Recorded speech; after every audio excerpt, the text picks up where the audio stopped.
ارباب خضر حیات صاحب، جس طرح کی بات کی ہے خانزادہ صاحب نے، آپ کی پارٹی کے اوپر بھی وقت آ چکا ہے، جس طرح کا انہوں نے حوالہ دیا اور آپ کی پارٹی جس طرح منتشر ہوئی یہ بھی سب کے سامنے ہے۔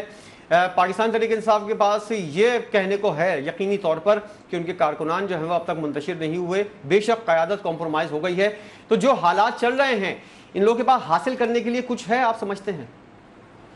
دیکھیں جی، خانزادہ صاحب کی باتیں میں نے سنی ہے، لیکن پہلے میرے خیال میں ان کو ذرا اپنی تاریخ کو ذرا صحیح کرنا پڑے گا، کیونکہ اس وقت پوری قوم ہمیں دیکھ رہی ہے، سن رہی ہے، تو ہمیں جھوٹ نہیں بولنا چاہیے۔ پہلی بات تو یہ ہے کہ جب پرویز مشرف نے کو کیا تھا تو اس وقت جو ہماری پارٹی کے ساتھ ہوا تھا وہ پوری دنیا کو معلوم ہے، کیونکہ 14 مرتبہ تو صرف مجھے گرفتار کیا گیا تھا اور 4x4 کمروں میں بند کیا جاتا تھا۔ دوسری بات یہ کہ نواز شریف صاحب خود ملک چھوڑ کر نہیں چلے گئے تھے، بلکہ ان کو زبردستی جہاز میں بٹھایا گیا تھا، ہتھکڑیوں سے ان کو باندھا گیا تھا اور ان کو فیملی سمیت جو ہے نا وہ سعودی عرب لے جایا گیا تھا۔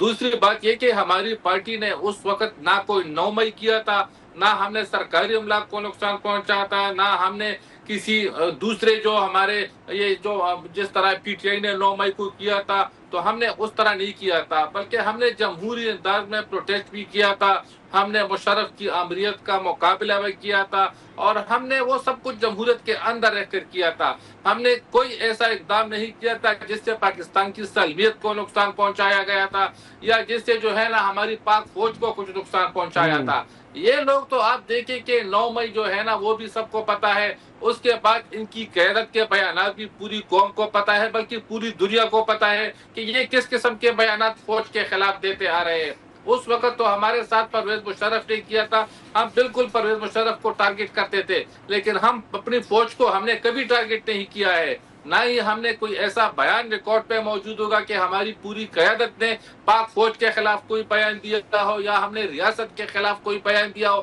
بالکل اس طرح نہیں تھا جس طرح ان لوگوں نے کیا ہے اور جس طرح ان لوگوں کی کرتوتیں ہیں۔ دوسری بات یہ کہ انہوں نے ایک بندے کا نام لیا، احمد خان نیازی ہے کہ پتہ نہیں کون ہے، جی جی، یہ پہلی مرتبہ ہم یہ نام سن رہے ہیں کہ یہ اب پی ٹی آئی کو لیڈ کر رہے ہیں۔ ورکر ہیں، پارٹی کے ورکر ہیں سر۔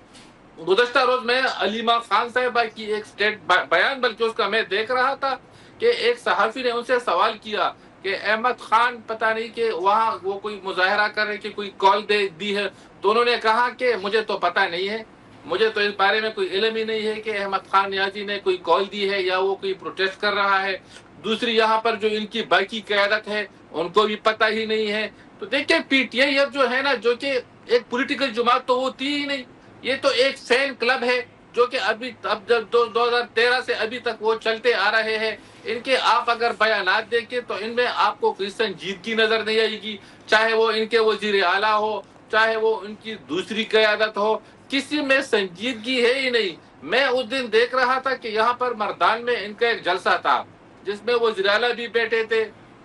اسد کیسر صاحب بھی تھے اور ان کے پارٹی کے چیئرمین گوہر صاحب وہ بھی بیٹھے ہوئے تھے۔ تو میں دیکھ رہا تھا کہ جو بڑی کرسیاں تھی دو، تو اس پہ ایک پہ اسد کیسر صاحب بیٹھے تھے، دوسرے پہ وزیر اعلیٰ بیٹھے تھے، جبکہ پارٹی کے جو چیئرمین ہے ان کو ایک سائڈ پہ ایک چھوٹی سی کرسی پہ بیٹھا دیا گیا تھا۔ تو کیا پارٹیاں اس طرح ہوتی ہے؟ کیا پارٹی میں ڈسپلن اس طرح ہوتی ہے؟ یہی وجہ یہ ہے ان کہ کا آج انٹرنل معاملہ ہے سر، یہ کہیں بھی بٹھائیں ان کا ورکر، کہیں بھی پارٹی کے چیئرمین زمین پہ بیٹھ جائیں، ان لوگوں کو آپس میں جو جہاں سوٹ کرتا ہے وہ وہاں صحیح چلتا ہے۔ آپ یہ بتائیے گا کہ ان لوگوں کے پاس حاصل کرنے کے لیے ابھی کچھ ہے؟ آپ لوگ مذاکرات تو کر نہیں رہے ان لوگوں سے، اور اگر مذاکرات کے لیے کچھ آتا ہے آگے تو آپ لوگوں کی طرف سے انکار ہو جاتا ہے۔ نہیں دیکھیں نا، انٹرنل بات ان کی ہے، لیکن میں صرف قوم کو یہ بتانا چاہتا ہوں کہ یہ ان کی پارٹی کی